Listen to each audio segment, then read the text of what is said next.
exactly? Oh, you'll tell me. But first... For the second time in what seems like 5 minutes, a big-budget superhero movie has been released adapted from Marvel Comics starring Josh Brolin as the bad guy. Except this time... Is it Deadpool 2? I bet it's Deadpool 2. There's more blood, gore, dismemberment, jokes, swearing, and talking to the camera. Ryan Reynolds is back in the red spandex and his now defining role as the cynical, self-aware merc with a mouth. And he's even funnier, crazier, and downright ballsier this time around. The story sees Deadpool form a superhero team to help him take on the time-traveling mutant Cable and protect the kid he wants to kill. Here are 10 things that make Deadpool 2 a superior sequel. Watch out, because here come the spoilers, and not just for Deadpool. Flipping off Wolverine.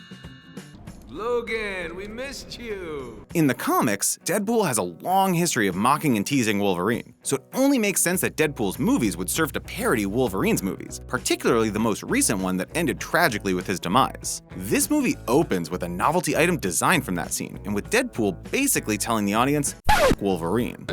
You jack. It really helps actually get the guck up. The whole movie is framed as though it had been made in response to Logan, in response to how the critics fell in love with it, and how it made more of a splash at the Oscars than any comic book movie since The Dark Knight.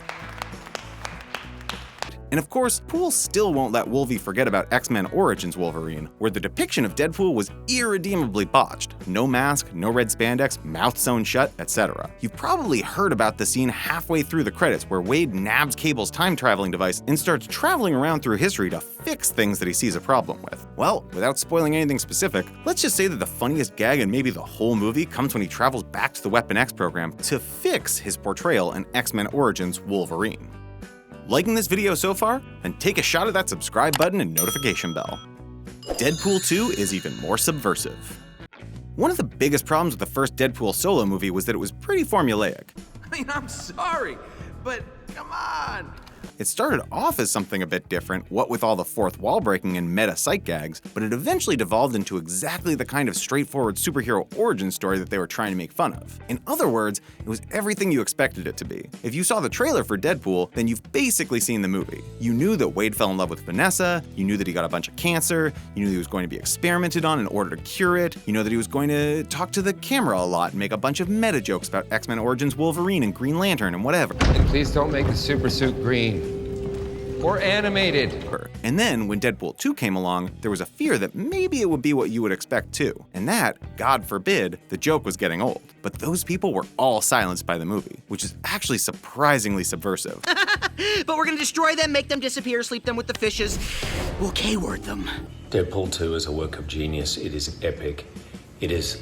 Whatever you think this movie is going to be, it's not that. It's full of surprises and plot twists.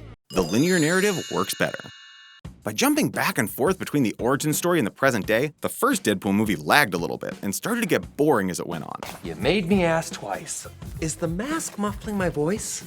The options were A, watch Deadpool shoot guys in the head in slow motion, or B, watch Wade Wilson take medicine and sit in an incubator. And then it became A, watch Wade Wilson become Deadpool in a montage of badassery, or B, listen to Colossus drone on about what it takes to be a hero while Ajax is getting away. Either way, there was always a boring side of the coin that we were being dragged back to. But Deadpool 2 doesn't have that. Call me Deadpool. It opens at the end of its first act and then goes back to the start. But on the whole, it's told linearly. And with that, the movie has much more forward momentum than its predecessor. It just keeps bouncing from scene to scene. Deadpool's kicking ass across the globe, and then he's dealing with personal stuff, and then the X-Men get involved, and then Cable shows up, and then Deadpool forms the X-Force, and they go after Cable. The fun just keeps on coming. Deadpool 2 is more progressive. Despite a controversial early scene that's been described as fridging, Deadpool 2 is actually a lot more progressive than its predecessor. Negasonic Teenage Warhead and Yukio's relationship marks a huge milestone in the history of comic book movies, since they're being widely regarded as the first same-sex couple to be featured in a big-budget superhero flick. The leader of the LGBTQ rights advocacy group GLAAD has even responded to Deadpool 2's handling of its gay characters and commended the filmmakers for how they depicted it. They didn't make a big deal out of it, or joke about it, or use any of the stereotypes. Negasonic and Yukio are just two female characters who happen to be a couple. Deadpool at one point tells them that they're a really cute couple, and they are, just like any straight couple in any of these movies. It also shouldn't be forgotten that they're an interracial couple too. That in itself breaks yet another taboo. Oh, and the sequel also addresses the sexism of the name X-Men. It's called the X-Men. I mean, there are women. here, right? It's very sexist. Poole even reminds Negasonic at one point that she's an X-person, not an X-man, and offers X-Force as a gender-neutral alternative. Time to go to work. The new characters are all great. The premise of Deadpool 2 sees the title character putting together a team of other people with superhuman abilities, and out of this team we get a bunch of great new characters. Zazie Beetz is perfect for the role of Domino, who has the power of luck. Yes, Deadpool acknowledges that that's not a real superpower, and she steals every scene that she's in. Oh, and Cable, obviously, is a fantastic new addition to the franchise. That goes without saying. The young Hunt for the Wilder People actor Julian Dennison is well suited to the role of an angsty teen who's endured torture in an orphanage and wants to take it out on the world with his fire-manipulating abilities. He conveys the anger and the fear and all the other emotions that this character is going through perfectly. Negasonic Teenage Warhead's girlfriend Yukio, played by Shiori Kutsuna, doesn't get much of a chance to shine here, but in her few brief appearances, she's bubbly and fun and a delight to watch. So Deadpool 2 instantly becomes better than the first one. No! Yes! Just for having these characters in it and the terrific actors playing them, because they weren't in the first one. There is actual emotional weight in this Deadpool movie. It seemed like the first Deadpool movie was more focused on the laughs than anything emotional. Besides, nobody's getting hurt.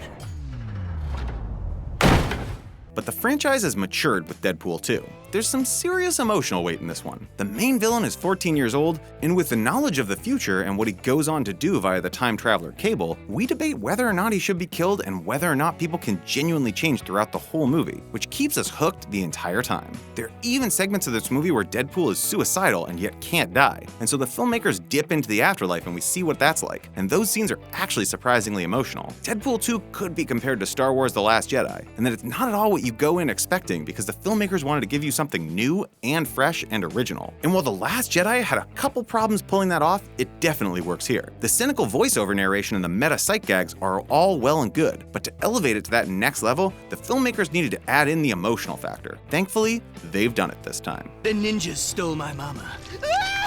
The action sequences are more exciting. The action sequences in Deadpool 2 being much more visceral and visually interesting is simply a byproduct of hiring David Leitch, one of the two directors who helmed John Wick, to make this movie. The original movie's Tim Miller didn't come from a background of action movies. In fact, it was his first movie as director. Before that, he'd only worked on the visual effects for movies. This meant that he was great at figuring out how to do the CGI effects on a limited budget, but not necessarily at any of the more practical stuff. Leitch, on the other hand, has directed visually stunning and endlessly thrilling action movies before, and his background is in stunt work, so he knows a thing or two about staging action. There's a scene that shows off Domino's powers of luck as she walks down the street and cars are swerving and crashing and a gas station explodes all around her, but she remains completely unscathed. It's so intricately staged and brilliant that it solidifies Leitch as the director we've been waiting for to do these characters justice on the big screen, and solidifies Domino, played by Zazie Beetz, as one of the finest additions to the roster. Cable is a better villain than Ajax.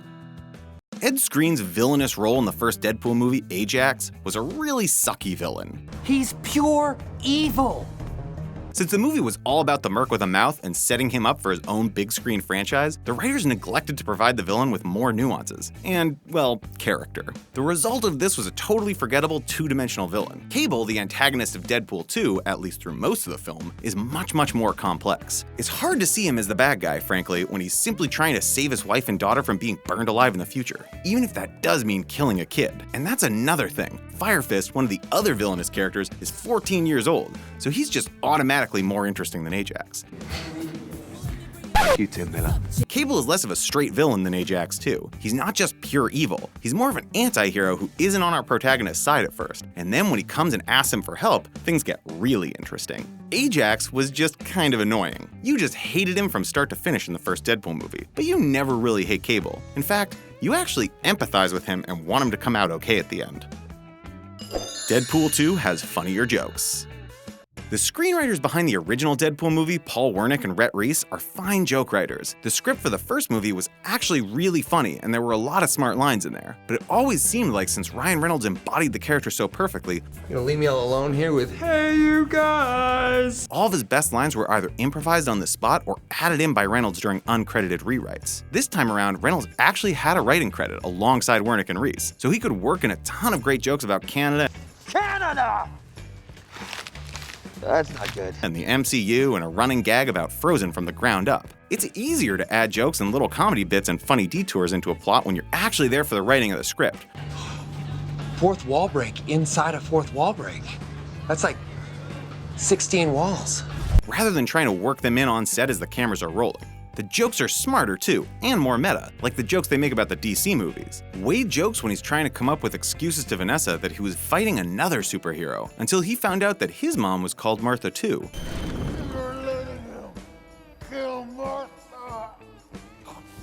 A dig at the stupid twist at the end of Batman v Superman. Deadpool 2 has ballsier plot moves. The original Deadpool movie played it pretty safe with the plot development. As soon as Wade had mutated, he was totally safe for the rest of the flick. Nothing could kill him or even hurt him, so you knew he'd be fine. In this one, he's given a neck brace that disables his mutant powers, so the stakes are simply higher and the film is more engaging. The hero and the villain team up halfway through the movie. How many superhero movies do that? Without spoiling anything, after the opening killing spree montage full of the kind of stuff you'd expect, the plot takes a very sharp left turn right before the James Bond-inspired opening credits that leaves your jaw agape, and the titles and the credits accurately predict your response. And let's just say that the formation of the X-Force to help Deadpool with his mission and sustain a franchise for 10 to 12 years isn't going where you think it is either. It's so refreshing to see a superhero movie in a world where all superhero movie plots play it safe and are dictated by business. And you know who's safe because you know which spin-offs and sequels are coming up. This movie actually surprises you at the cost of screwing up future franchise plans.